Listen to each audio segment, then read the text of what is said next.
AFI, I love AFI.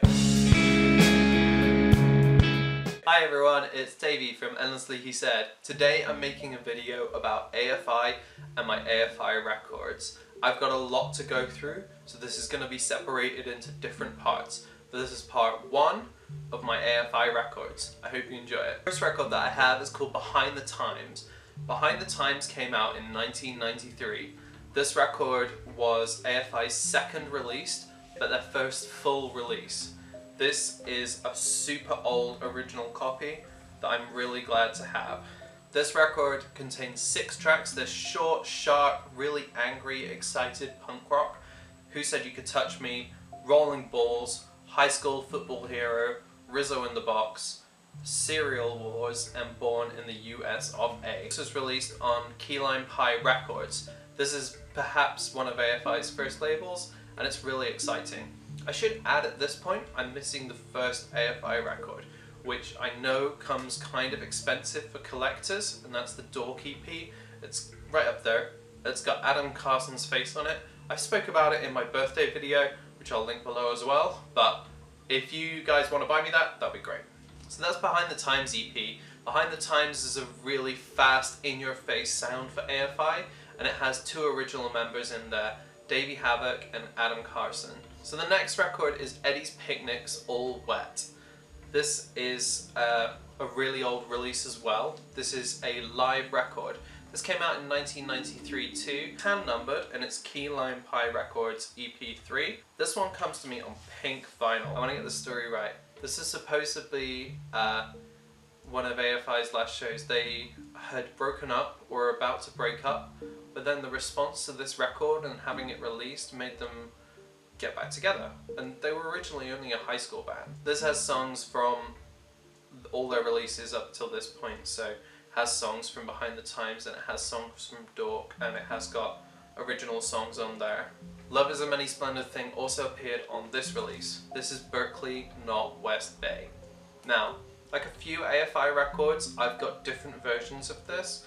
The original is this one here. While there's not a great deal of differences in the versions, it was nice to have a new pressing that's going to be something that I could play regularly. This is one of AFI's splits, and they did quite a few of these early on in their career. It's with Black Fork, Dead and Gone, and Screw 32.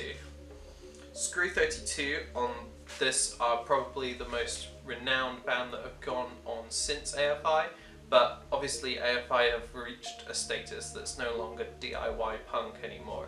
They are a rock band unto their own.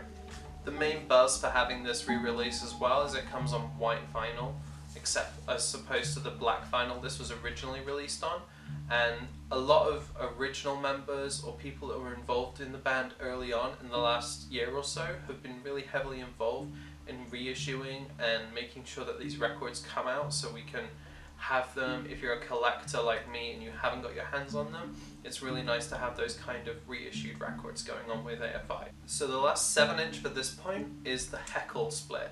This is AFI's release on Wingnut Records, and they picked them up shortly after this to do their full length, which I'll talk about in a minute. This has released on different versions. I've got a black version. There's also a white version out there as well. And I should have said before, with some of the other 7-inches, obviously different versions are out there. Discogs is the best place to look for those, and there are lots of different AFI collector blogs out there that will help you verify, especially the older stuff. There's 2 songs by both bands.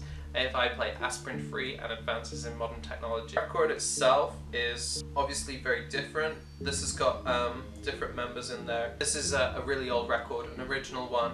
The Heckle Split has not been repressed to my knowledge, so you can keep your eyes out for that. I know that there are represses of Eddie's Picnic are due to come out, and I've got one of the represses that I'll get onto later as well.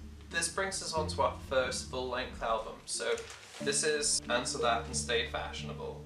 I've got 2 versions of this LP. This is the Wingnut press. The Wingnut press for me came on black vinyl, and I know that there is a red copy out there as well that they had for tour.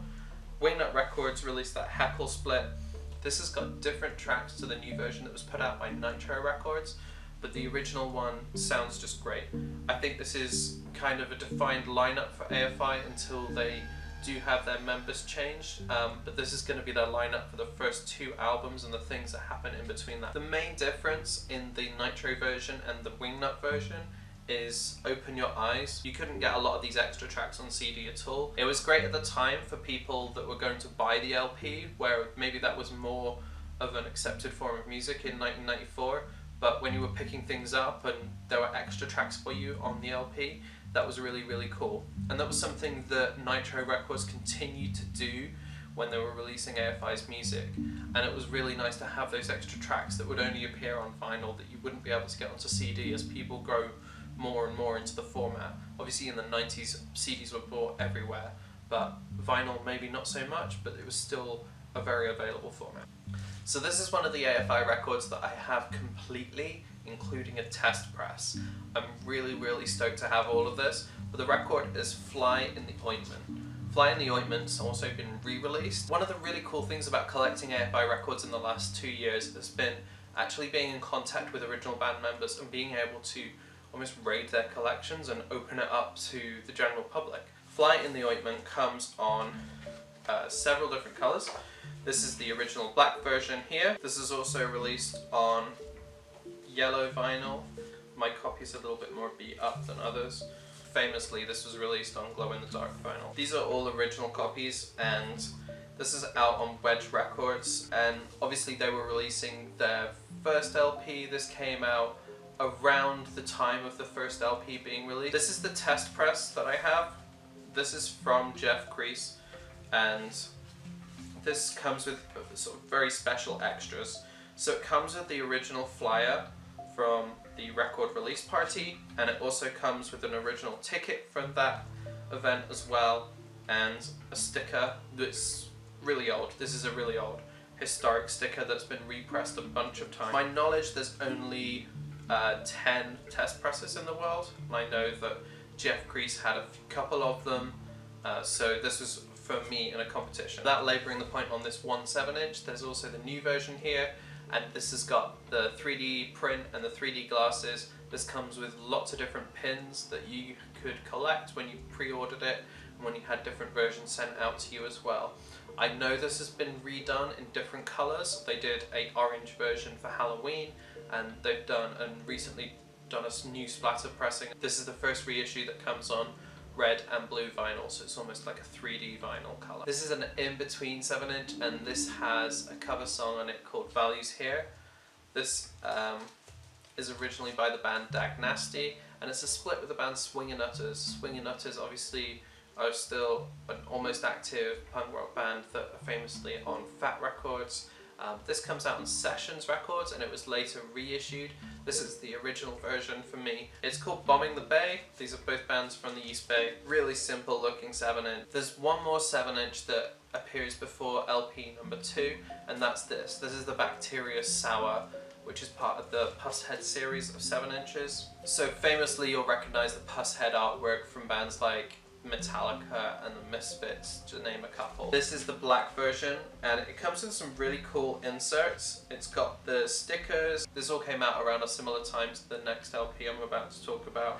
The idea with this was it would be a fan club 7-inch. There's a really cool podcast that I'll try and link below with Damien from Fucked Up and Davey from AFI talking about these old 7-inches up until about this point. This is the song Fishbowl, and this came on this 7-inch exclusively. When Nitro picked up AFI, obviously they were about to pick them up for their second LP.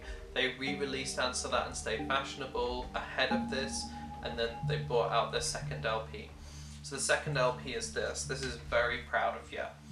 This one's got a lot of songs, and this has got the first music video for AFI, the He Who Laughs Last video, where they're famously dressed up like Reservoir Dogs and putting someone into the trunk of their car. I'll link that again below. This one comes on a brown colour for me.